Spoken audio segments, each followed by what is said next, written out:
Hola, una nueva semana, nuevos temas y aquí estamos, ¿no es cierto?, en nuestro programa que está aún naciendo. Así es, aquí y en la Quebrada del Ají, un espacio, una alternativa para informarnos, para opinar, para criticar, para construir en base a un gran objetivo, que es tener mayor y mejor información para todo el pueblo, para toda la ciudadanía, para los jóvenes, adultos, para la dueña de casa, a fin de quebrar aquella mala información que la verdad de las cosas no producen por parte de los grandes medios de comunicación ninguna información, sino que una mala información que no nos hace bien como país para construir verdades que nos permitan avanzar en las grandes transformaciones que están pendientes y muchas veces pendientes por los mismos que construyen estas imágenes, estas verdades no ciertas que impiden que avancemos de verdad en los grandes temas de fondo que aún se encuentran pendientes. Aquí hoy día es malo partir excusándose, pero vamos a excusar a nuestro panelista estable, nuestro amigo y compañero Edison Ortiz, que por un problema de fuerza mayor no puede estar acá con nosotros. Pero bueno, aquí poniendo el pecho a las balas, ¿no es cierto? Estamos con eh, Carmen Luz Pérez, Calu, ¿no es cierto? Y quien habla, Roberto Villagra, para que podamos conversar en esta nueva semana que recién comenzamos. Y nuestro gran tema hoy día, y que del cual mucho se habla, poco se explica, que es a 2 años de gobierno un análisis crítico. Y cuando decimos un análisis crítico de verdad, constructivo, que nos permita seguir avanzando y que abra los ojos para tener la mirada puesta en aquellas cosas que también hacen avanzar y aquellas cosas que no permiten avanzar y construyen obstáculos que efectivamente después, ¿no es cierto?, salen estos medios de comunicación señalando que a 2 años, como dice Evelyn Matei, o lo dijo durante esta semana, estamos peor que hace 2 años. Y eso es justamente el tema de hoy. eh, y por tanto, bueno, para empezar, vamos a dejar con la palabra a nuestra amiga, querida amiga y compañera Calu, ¿no es cierto?, en función de darle apertura a nuestro gran tema de hoy. Gracias Roberto, saludar también a nuestro compañero colaborador aquí, Yuri, que nos acompaña cada día, y a ustedes también saludarlos en esta mañana que está camino a entrar al otoño, ya sentimos un poco las temperaturas de otoño. Mira, retomando lo que tú dices con los dichos de Evelyn Matei, que en 2 años, que estamos peor en Chile que hace 2 años, eso da cuenta efectivamente de lo alejada que está la política de la derecha con respecto al sentir de la ciudadanía. Porque es cierto que tal vez no se ha podido avanzar todo lo que se espera con el programa de gobierno del presidente Boric, principalmente por el obstruccionismo que ha hecho la derecha y cómo se empoderó después del plebiscito, los plebiscitos constitucionales, que no permiten generar mayores transformaciones al no aprobar la reforma tributaria, al negarse a avanzar en la reforma de pensiones, que son temas fundamentales para la ciudadanía para que puedan alcanzar un buen vivir. Eh, las cifras hablan por sí solas con respecto a cuáles han sido los avances en estos 2 años de gobierno. Con todas esas dificultades que pone la derecha, pero no deja de ser relevante lo que se ha avanzado en materia de salud, lo que se ha avanzado en temas de ingresos, y hoy día estamos hablando que el ingreso mínimo, aquí lo traigo porque mi memoria está un poquito frágil últimamente, el sueldo mínimo está en 400, va a estar a 460.000 pesos, que subió en septiembre del año pasado, y ahora en julio, el 1 de julio, tiene que subir a 500.000 pesos. Y eso sitúa a Chile dentro de los 3 países con mejores ingresos mínimos en Latinoamérica. Y eso favorece directamente a cerca de 800.000 trabajadores. Eso es un hecho único que se ha dado en nuestro país. Y si eso es como que estar mal para la candidata ya presidencial de la derecha, entonces ¿en qué país vive ella? ¿Cuál es la realidad? El tema de las 40 horas. ¿Cuánto se opuso la derecha a la rebaja de la jornada laboral?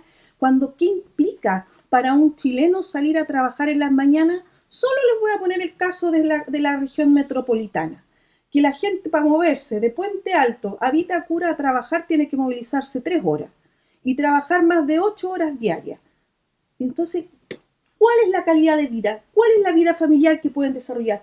¿Cuál es la calidad de recreación que puedan tener de descanso? Y ellos se oponían. ¿Y eso es mal para el país? Eh, el copago cero en el FONASA.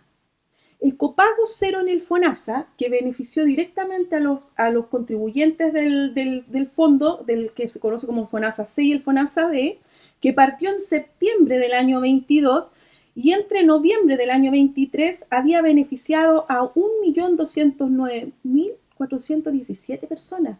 Y eso a las familias significó un ahorro de 138.716 millones de pesos. ¿Y eso es tan mal para el país? El control de la inflación. El año 2023 cerró con una cifra anual que ha sido la mejor que esperaba el Banco Central. Registró una variación de 0,5%. Recordemos cómo estaba la inflación cuando dejó el gobierno Piñera, en 2 cifras. Entonces, realmente no sé a dónde saca ese diagnóstico la candidata a decir que estamos peor que cuando Piñera dejó el gobierno. Claro, ellos estaban bien, pues. La clase acomodada chilena estaba bien. El empresariado ganando como siempre. La AFP, los dueños de la AFP ganando como siempre.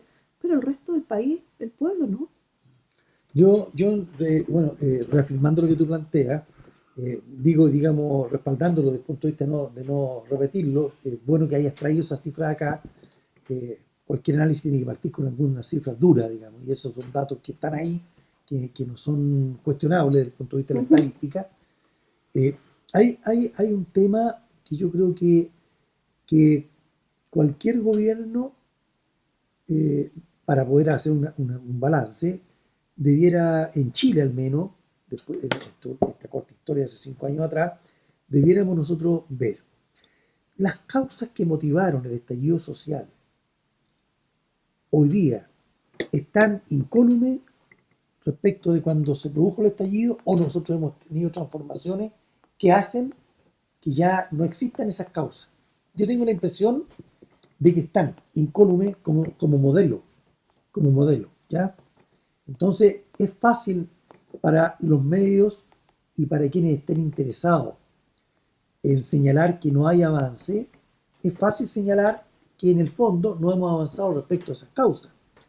Pero eso tiene también contradicciones profundas, digamos, y que en esta nueva nomenclatura política de los últimos posmodernidad, ¿no es cierto?, que ha olvidado aquellas cuestiones de fondo, como es el tema de contradicciones de clase. Efectivamente acá la desigualdad tiene una causa que no va a terminar en un gobierno, o con un gobierno, perdón, Sí. sino a partir de que un gobierno se incorpora a un conjunto de transformaciones con la fuerza necesaria, como decíamos en el programa anterior. Que permita no solamente disponer de una mayoría o no parlamentaria o en la política institucional.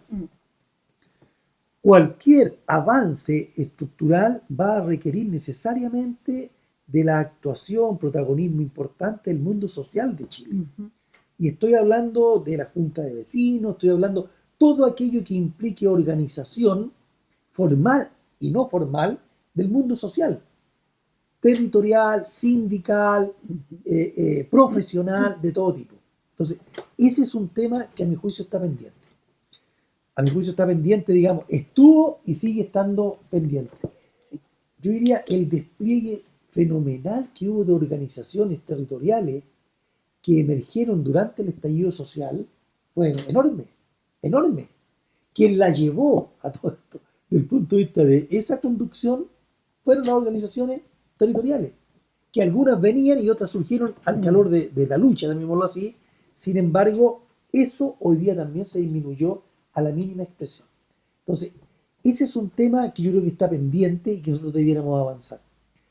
Yo creo que le están sacando mucho provecho a temas estructurales propios de lo que estamos hablando, como la seguridad, y es un tema que hay que salir al paso también. Las cifras del punto de vista de la seguridad, medidas nacionales e internacionalmente, señalan a Chile como un país que ha disminuido el número de denuncias que se tienen respecto de, en términos generales, de hechos de inseguridad. Sin embargo, la apreciación personal de la gente es una de las más altas en América Latina. Y esa apreciación personal de inseguridad tiene que ver con la influencia de los medios de comunicación.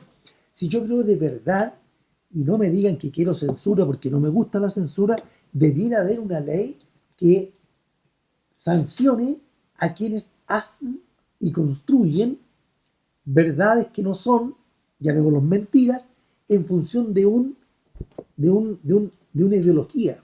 Mm. Mentir por parte de los medios de comunicación masivo no es un tema casual. Obedece la ideología de la gobernanza a través del miedo, ¿ya? Y eso a la vez produce dominación. Entonces, ese es un tema profundo. O sea, qué lamentable tener que decir que a partir de ayer tenemos al director de investigaciones imputado, el martes va a ser formalizado, y no es un tema menor, es un tema de corrupción, el que se le imputa, ¿ya? Como parte integrante, ¿no es cierto?, de la información que ha recibido Hermosilla, a quienes todos ya conocemos como un abogado de la élite, ¿no es cierto?, salvando a los insalvables. Y por otro lado tenemos imputado al director de Carabineros. Señor, el director de la Policía Uniformada y Civil en Chile, los dos directores, quienes tienen la tremenda responsabilidad de la seguridad ciudadana, ya en primera instancia, hoy día están imputados por la justicia chilena. Es decir, eso muestra el grado de desintegración que hay respecto justamente de hasta dónde llega la corrupción, de que el tema de la delincuencia que muestra el Megavisión todos los días y el Chilevisión, pero todos los días, nos habla de este tipo de delincuencia que es el que tiene sumido y que puede sumir y que son los que han sumido en otros países en donde esto ha avanzado mucho más, como Ecuador, Colombia, que afortunadamente viene saliendo, ¿no es cierto? Es que tiene que ver con la desintegración del Estado, con las instituciones. Entonces, ahí estamos con un tema mayor. Uno se pregunta, y termino con esto, ¿hoy día estamos más cerca o no de tener un nuevo sistema de pensiones? Con toda la crítica que uno tiene al proyecto que está en juego, ¿eh? Porque no es un proyecto tampoco que el que quisiéramos, pero sin embargo algo recoge. Hoy día, tú das cifras de salud, efectivamente hay un tema de que hay más acceso a la salud hoy día que ayer. Las cifras dicen que sí. Tenemos cosas pendientes de la salud pública, enormemente pendientes, pero eso tiene que ver también con el obstáculo que tuvo la derecha en función de transformar la carga tributaria para los más ricos en Chile. Entonces, hay temas ahí que vamos a seguir conversando en nuestro programa, pero que hay que empezar a plantearlos porque si no, no se comprende el contexto y se ve el tema pequeño. Mira, de los puntos que tú tocaste que me parecen bastante relevantes, que tiene que ver con la vinculación o la política de alianza que los gobiernos también tienen que establecer con los movimientos sociales, con la ciudadanía organizada. Un gobierno no puede dedicarse solamente a escuchar lo que los políticos dicen en el Parlamento o dentro de las instituciones del mismo Estado, del resto de las instituciones. Un gobierno que no está conectado con el pueblo, para mí es pueblo, nunca va a gobernar como dando respuesta a lo que el pueblo necesita. Eso es cierto. Hoy día hay familias que la están pasando muy mal. Aquí en la comuna de Rancagua, muchas familias, y que no tienen respuesta, que no hay respuestas oportunas, no hay atención oportuna.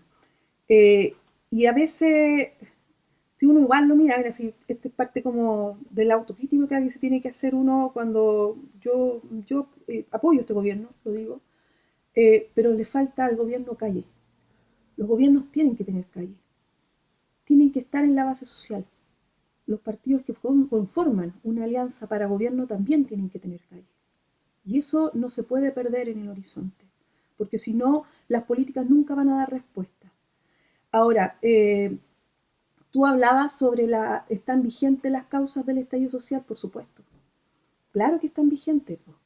Hemos avanzado, yo creo que algunos pasos, pero no han sido completos tampoco. El otro día la ministra Jara le decía a la raíz mate, creo que era, al empresario, que las causas del estallido social están latentes, porque los empresarios no están dispuestos a subir el sueldo mínimo. Ahora tú planteabas qué pasa con la reforma a pensiones. Vamos a lograr acuerdos, pero si los empresarios dueños de las FP que ganan todos los días, mientras los trabajadores vamos perdiendo todos los días, no están dispuestos a ceder en cuanto a hacer disminuir un poco el crecimiento de su riqueza. El otro día, nunca había entrado a estos en vivos que hacen en Twitter, de curiosa, entré, no recuerdo que yo no conozco a la persona que estaba en ese momento exponiendo sobre la reforma de pensiones, pero decía, con los 3 puntos que vayan al fondo solidario, las pensiones se duplican. Las actuales se duplican. O sea, si estamos hablando que una pensión se te calcula a 100.000 pesos la FP, porque además tenemos una expectativa como de 120 años, ¿no? Impensable, te sube a 200, pensando en el aspecto solidario. Y que es un sistema que se implementa en Europa y que está en el resto de los países, pero nosotros seguimos con este modelo neoliberal que no nos permite trabajar en la solidaridad, crecer en la solidaridad. Como tú bien dices, el modelo que hoy día impera el neoliberalismo no nos permite avanzar porque es el mercado el que lo regula todo. El mercado regula la salud. Las ISAPRES ganan, los afiliados pierden. ¿A quién hay que salvar? A las ISAPRES para que no colapse la institucionalidad. No. Y mira, es lo mismo que hablábamos la semana pasada, Roberto. Si mientras esté vigente esta constitución, difícilmente vamos a poder avanzar en transformaciones reales. Las transformaciones se tienen que ver desde un punto de vista de los procesos. No pueden ser tajante, inmediata. Aquí está la transformación. Es un proceso y ese proceso tiene que ser permitido también con un marco legal que te permita avanzar en ello. Ahora, y lo otro que tú hablabas sobre el tema de la seguridad, la derecha, yo lo escuché una vez a un compañero muy respetado que un día decía, la derecha no sabe ser gobierno, pero sabe ser oposición. Tiene todo, tiene los medios, tiene el poder económico. Entonces, ¿qué usa la derecha? La derecha usa la emocionalidad y utiliza los medios para transmitir esa emocionalidad. Y esa sensación de inseguridad la instalan todos los días. ¿Qué ves tú en las mañanas, la dueña de casa, o que nos está escuchando, o cuando tú vas escuchando la radio en las mañanas mientras vas manejando o vas en la micro? ¿Qué escuchas? Toda la crónica policial, pues. Lo encontraron muerto, lo encontraron descuartizado, le robaron el auto, lo apuñalaron. Y no vemos los avances que hay en cifras de lo que está pasando con el gobierno. Entonces, cuando tú decías las cifras mejoraron, el nivel de inseguridad, la misma institución Paz Ciudadana, que te voy a hablar solamente de Rancagua, hay una persona que hizo un comparativo del 2013 al 2023, solo en Rancagua los homicidios disminuyeron. Entre el 2013 y el 2023 disminuyeron. Disminuyó, el robo por sorpresa. Disminuyeron las denuncias de violaciones. No, perdón, esas no. Eso aumentaron lamentablemente, de homicidio. Disminuyeron las denuncias de hurto a la mitad.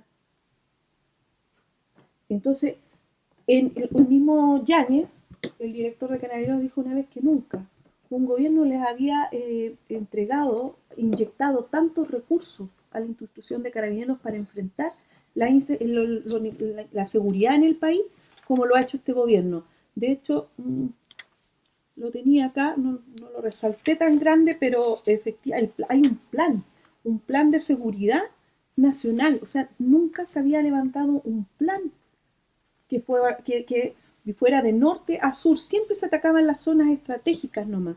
Entonces, la verdad es que eso que sabe hacer muy bien la derecha de trabajar la emocionalidad supera la racionalidad. A la gente no la deja ver efectivamente lo que está ocurriendo. Eso es lo que uno, eso es lo grave. Y a eso es que hay que salir al paso. Y eso, no teniendo los grandes medios de comunicación a nuestro favor, sí hay que ocupar los espacios territoriales. Estos podcasts, hay que ocupar cualquier espacio que permita la comunicación y la buena información. Porque si no, no sacamos nada con tener la razón si es que no tenemos un conjunto mayor de personas, ¿no es cierto?, de sujetos sociales, Bueno, pero mira, yo creo que yendo al tema, siguiendo, perdón, con el tema del balance, una de las cosas que, y lo digo solo en particular, yo no estaba muy de acuerdo con el gobierno de Boris, con la posición que éste ha tenido respecto a la política internacional. Sí. A mí no me pareció, por ejemplo, que Boris, sin contextualizar, haya emitido una opinión tan y que la mantiene respecto al tema de Ucrania-Rusia. Yo creo que ese es un tema importante. Sí. El otro tema que es muy, yo estoy completamente de acuerdo por otra parte, es, ¿no es cierto?, tener una posición clara respecto al tema de Palestina. Yo creo que ese tema también es importante para hacer los justos equilibrios. Pero ¿qué quiero decir? Cuando suceden temas como el haber sacado de la exposición FIDAE a Israel, ¿ya?, y me parece acertadísimo haberlo hecho, coherente con el discurso, esos hechos desnudan al conglomerado que apoya a Boris. O sea, tenemos a Bodanovich hablando desde el Partido Socialista, a Quintana desde el PPD en contra de aquello, en donde se desnuda cuáles son las verdaderas posiciones y las tremendas diferencias que hay al interior del conjunto de fuerzas políticas que apoyan al gobierno de Boris. Yo creo que ese es un dato de la causa, porque cuando se empieza a agudizar la contradicción, empiezan a salir también posiciones que ya no estamos tan juntos. El poder, que es el que une a un gran conglomerado, cuando se empieza a relativizar, ya no une tanto a algunos, empiezan a mirar para otras partes. Entonces, ese es un tema que yo creo que está pendiente a desarrollar, porque vamos a tener muchas más contradicciones.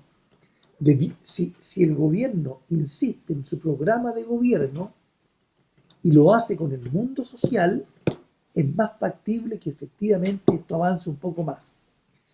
Y eso va a hacer, creo, apartarse a algunos que hasta ahora se mantienen en el gobierno, pero no convencidos del programa de gobierno. Si éramos dos candidaturas, pues. Si éramos dos candidaturas y dos programas de gobierno, los que estamos mezclando. Entonces, ese es un tema, a mi juicio, muy importante, que lo único que hace compensar las pérdidas de apoyo, si las tuviésemos, si el gobierno las tuviese, es el mundo social organizado, participando con construcción de opinión. Yo no veo por otra parte. A mí me molesta mucho esto de cuánto se impregnó la política de los 30 años y sigue haciéndose hoy día. Ese es un tema. Estamos haciendo la misma política de los 30 años y yo por eso lo pusimos el otro día a propósito de los SLEP. A mi gusto, en un 90% estamos haciendo la misma política. ¿Sí? Desde la institución. No digo que no hay que hacerla, si en una república democrática se hace desde allí. Una república democrática liberal, además, que es la que tenemos nosotros, se hace desde allí. Pero las grandes transformaciones de la historia de la humanidad hablan de que si eso no tiene apoyo desde el pueblo, desde el mundo social, organizado, consciente, eso podemos avanzar un gobierno y retroceder otro gobierno. Podemos ir avanzando así, pero no vamos dando pasos ciertos en transformaciones. No solamente en la política pública, sino que en transformaciones profundas. Entonces, ese tema, yo creo que es un tema que debiera estar en la mesa de mira, yo pertenezco a un colectivo que se llama Colectivo Cachapoal y Ciudadanía, y emitimos un documento, pues ya no lo traje, apenas asumió el gobierno de Boris. Hicimos un llamado, lo mandamos a todas partes, a que no se olvidaran de poder trabajar con el mundo social. Pero a mi gusto hicieron todo, se olvidaron absolutamente. Mira, si cuotearon cuotas, ¿cierto? No de cohete, cuotearon los cargos políticos igual que con la concertación. No, En eso no hubo ninguna diferencia, digámoslo. O sea, es cosa de ver también cómo quedaron conformadas aquí las seremías en su principio. Por ejemplo, o sea, tú estabas más adentro, pero uno lo ve de afuera. pero mira, mientras te escuchaba me recordaba, bueno, antes cuando mencionaste sobre el tema de la política internacional, para mí, yo encuentro lamentable las posiciones que ha tenido el presidente con respecto a la situación de Ucrania, de no entender la historia de Ucrania y de quién gobierna hoy día y la crisis desatada y cómo los grupos más radicales de corte nazista están involucrados dentro de este gobierno de Zelensky. O sea, me parece improcedente de un gobierno que se dice transformador social. Bueno, ellos ahora, acuérdate que votaron un plebiscito para definir, plantearse como un partido único y dentro de sus principios tengo entendido que hablan de socialismo. Entonces, tener esa mirada en la política internacional es complejo porque también cuesta entender que no logren comprender los procesos que se viven en Latinoamérica, procesos revolucionarios de países hermanos nuestros, vecinos, y que se les mire solamente con un corte radical de violador de derechos humanos, pero no entender el proceso, los bloqueos y la injerencia de Estados Unidos en estos procesos, y no entender tampoco, eso es no entender nuestra propia historia, no entender nuestra propia historia de lo que vivió nuestro país entre el año 1970 y 1973 con un gobierno revolucionario encabezado por el presidente Salvador Allende, que tenía esa vinculación con los movimientos sociales muy fuerte. Era un gobierno de base social, de entender que las transformaciones se hacían con el pueblo. Cuando el presidente entra a la moneda, yo entro con los trabajadores, dijo. Y eso es lo que tiene que hacer la gobernanza en este país. Y eso es ¿qué pasa si nos decís, es un gobierno, y yo te lo digo, cuando no lo mismo, si es allendista, con una mirada, un respeto al compañero presidente, ¿por qué tiene esa mirada en la política internacional? Y eso tiene que ver porque se gobierna con la socialdemocracia. Y ellos mismos se autodenominan la socialdemocracia. Acuérdense que la presidenta del Partido Socialista es presidenta de la Internacional Socialdemocracia. El otro día, Germán Correa... Vicepresidenta, sí, ¿cierto? El otro día Germán Correa sacó una columna en el diario de la Radio Universidad de Chile, Vergüenza e Indignación, de las declaraciones de la presidenta del Partido Socialista. ¿Por qué? Porque no estaba de acuerdo con que el presidente retirara la participación de Israel en la FIDAE. Y ese es el partido del presidente Salvador Allende. Ellos que decían que el partido de Salvador Allende no se arrodilla ante nadie, pero resulta que ¿dónde están los principios del partido del presidente Salvador Allende? Si ese es el partido que debiera estar impulsando las transformaciones sociales, y hoy día no. A eso me refiero yo, hasta qué grado el gobierno, el conglomerado de partidos que apoyan la propuesta gubernamental de Boris, está comprometido con esa transformación. Sí, estoy de acuerdo contigo. Sí, exacto, en eso estoy de acuerdo. En ese tema, ante la crisis es fácil quedarse solo. Y nadie se queda solo si entendió el tejido social que tiene que apoyarlo como actor. O sea, un mundo social que ya no quiere que lo apoyen para ir a la marcha solamente. Quiere ser protagonista. Claro, o sea, no puede tener partidos al lado, o sea, no puede, están, no debiera ser, que critiquen porque hay mayor comunicación con el movimiento social, no puede ser, Entonces, cuando meten las patas, ¿quién golpea? Y lo voy a decir, golpean a nuestro partido, el Partido Comunista. Nosotros sí estamos en la calle, nos falta a lo mejor en Rancagua nos falta más, pero estamos en desarrollo y vamos para eso, Pero ahí estamos con el presidente y estamos en la calle, Bueno, pero qué bueno que vayamos avanzando, porque la idea es que cuando decíamos nosotros análisis crítico, era justamente lo que estábamos viendo acá, porque lo peor que podría pasar es cerrarnos en que todo está malo, que no se ha hecho nada, y también cerrarnos en que vamos bien. O sea, vamos de acuerdo a las contradicciones que son las que mueven la historia de Chile. Y esas contradicciones siguen siendo de clase, siguen siendo de intereses de grupos económicos que efectivamente hoy día la llevan desde el punto de vista del poder real, del poder de todos los días. Ya, entonces, frente a eso es importante. Yo creo que vamos llegando ya, ¿no es cierto?, a nuestro término para comenzar nuestras últimas palabras. Esperamos haber sido al menos un aporte. Yo creo que algo que si despertásemos al menos el interés por confrontarnos desde el punto de vista de nuestras opiniones, estaríamos cumpliendo ya un gran objetivo. Confrontarnos me refiero a Sí, verificar que claro. efectivamente estar de acuerdo, no estar de acuerdo, porque lo que nosotros no queremos es que nos escuchen los que están de acuerdo.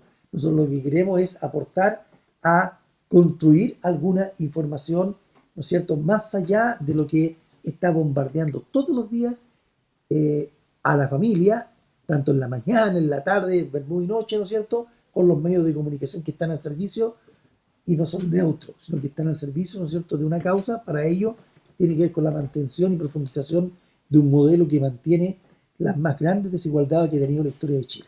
Por lo tanto, eso es importante. Yo quería, Carlos, no lo hemos dicho, pero nuestro común amigo y compañero Yuri, que nos acompaña acá, además nos dice, tenemos acá un correo electrónico, Así aquí es. en la quebrá, @gmail.com, aquí y en la quebrá, @gmail.com, para que usted, señora, señor, nos escriba, nos proponga temas, nos critique, nos apoye, no nos apoye, pero pueda tener una expresión respecto a lo que nosotros estamos planteando ahora.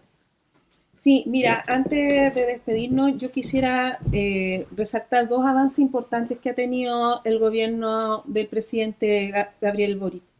Y una tiene que ver, que nos involucra directamente a nosotras las mujeres, que tiene que ver con la ley Papito Corazón, que viene a, a legalizar una realidad que tenemos como país, las mujeres, que tiene que ver con las deudas en las pensiones de alimentos y que no son bajas, que cuando a los padres se desentienden de sus hijos son las madres que tienen que salir solas. La ley Papito de Corazón hizo un pago de pensiones de alimentos con cargo a los fondos de pensiones por una suma de 52.000 millones en los primeros 6 meses de su vigencia. O sea, 52.000 millones de pesos de deuda de pensiones de alimentos, con un monto promedio por pago que llegó a los 2.777.000 pesos.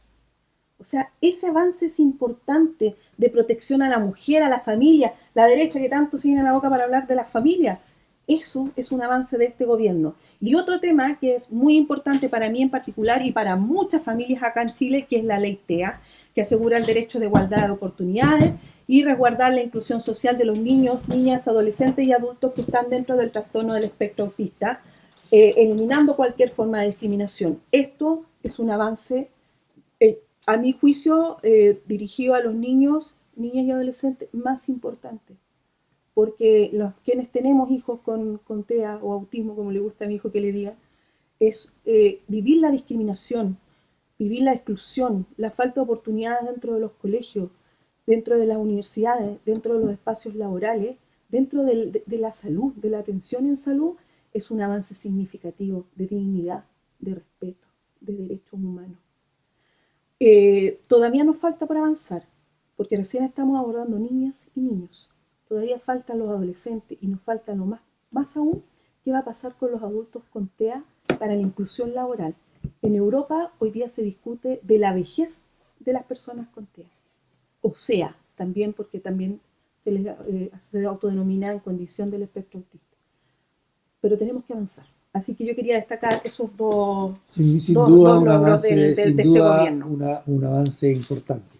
Eh, Nos vamos esperando que, bueno, faltan 2 años, eh, más allá del aporte, apoyo o no apoyo al actual gobierno, yo creo que me inscribo, digamos, dentro de mucha gente que estamos porque se comienza a decir las verdades, de que abramos muchos espacios para decir estas verdades, de que configuremos fuerza social para que podamos decir esas verdades y poder tener un protagonismo de las organizaciones de todo tipo, ¿no es cierto?, del mundo social, para poder también tener fuerza política que permita apoyar las transformaciones e impedir a la vez que todo el cúmulo de mentiras, de todo el cúmulo de de construcción de imágenes, de verdades que no son ciertas, ya, por parte de las fuerzas que efectivamente no quieren avanzar en el país a costa de todo, a costa de hacer un país más ignorante, a costa de no dar un cambio o un aporte a un cambio en lo educativo, en la salud, en la pensión, en todo ámbito de la vida, ¿no es cierto? Yo creo que estamos haciendo que inscribirse allí implica también no confundir toda esa fuerza, que yo creo que es más de lo que uno cree, pero hay que organizarla mejor, con un apoyo restricto a un gobierno determinado. Yo sigo creyendo de que una de las cosas importantes que el mundo social, cuando se organice y participe, va a tener que hacerlo desde una autonomía político-social, para no confundir lo que son las organizaciones sociales con lo que son los partidos políticos y los roles de cada uno en esto. Pero rescatar el derecho del mundo social, de la ciudadana, del ciudadano, de toda la gente, en función de tener un espacio político, ese es el rescate del mundo social. Porque si no, vamos a continuar profundizando la gran fractura que hay entre la ciudadanía con los partidos políticos.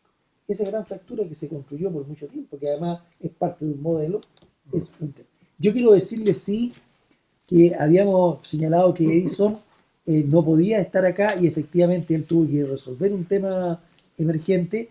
Acaba de llegar, pero yo no sé si le damos la palabra o no le damos la palabra. Por el bien de Gabriel Boich, creo que no.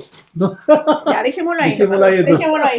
Se cierra el programa. La Carlos dice que dejémoslo ahí. Ya. Bueno, pero igual saludamos que hizo el esfuerzo y llegó bien, a placer, pero llegó. Así que, ya, un abrazo muy grande. Pues. Sí, que estén muy bien. Un abrazo a todos. Nos esperamos. Recuerden, adiós. Aquí en laquebrá@gmail.com usted tiene su opinión. Y síganos en Spotify. Y también en YouTube.